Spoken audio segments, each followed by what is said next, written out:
Hello बच्चों, let's see this question and here this question say the economic strength of country is measured by the development of manufacturing industries. Analyze the statement. Question आपसे बोल रहा है कि country का जो भी economic development होता है या इकोनॉमिक स्ट्रेंथ जो होती है कंट्री की, वो उस कंट्री के मैन्युफैक्चरिंग सेक्टर के डेवलपमेंट या मैन्युफैक्चरिंग सेक्टर के ग्रोथ से मेजर की जाती है. इस स्टेटमेंट को एनालाइज कीजिए.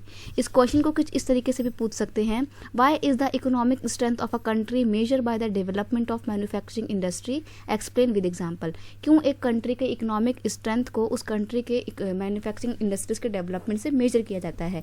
एग्जाम्पल के साथ बताइए. तो बेसिक्स यहाँ पे बात है हमारी कि हमारे को यहाँ पे मैन्युफैक्चरिंग इंडस्ट्रीज के इंपॉर्टेंस को डिस्कस करना है. क्वेश्चन का की कॉन्सेप्ट है इंपॉर्टेंस ऑफ मैन्युफैक्चरिंग इंडस्ट्रीज. अब क्या क्या इंपॉर्टेंस है तो देखिए.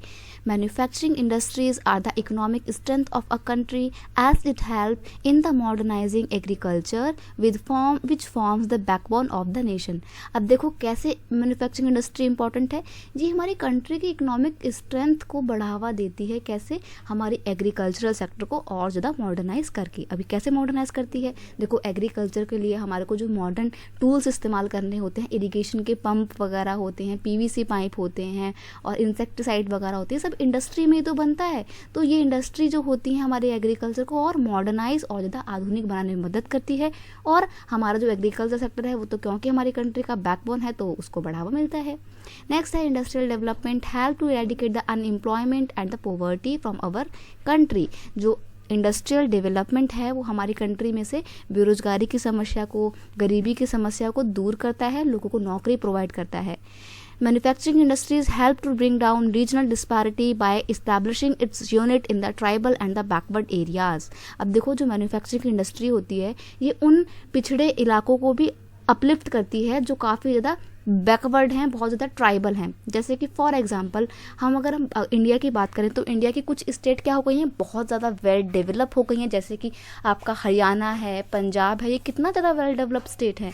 वहीं दूसरी ओर बिहार, झारखंड, उड़ीसा की बात करें तो ये कुछ गरीब राज्य हैं. तो ऐसे में अगर हमारे को इन गरीब राज्यों को अच्छा बनाना है, इनको अपलिफ्ट करना है, इनकी कंडीशन को, तो हम क्या करेंगे, बिहार में, झारखंड में, इन इलाकों में ना कुछ मैन्युफैक्चरिंग इंडस्ट्री सेटअप कर देंगे. तो यहाँ के लोगों को जॉब मिल जाएगी, अच्छा खासा पैसा कमाएंगे तो पॉवर्टी दूर होगी और ये कंट्री ये जो स्टेट है इसका जो पोजीशन है जो पहले बहुत बैकवर्ड हुआ करता था वो अपलिफ्ट हो जाएगा. तो इस तरीके से जो रीजनल डिस्पैरिटी है उसको कम करने में हमारी मैन्युफैक्चरिंग इंडस्ट्रीज हमारे को मदद करती हैं और कंट्री की ग्रोथ को बढ़ावा देती हैं.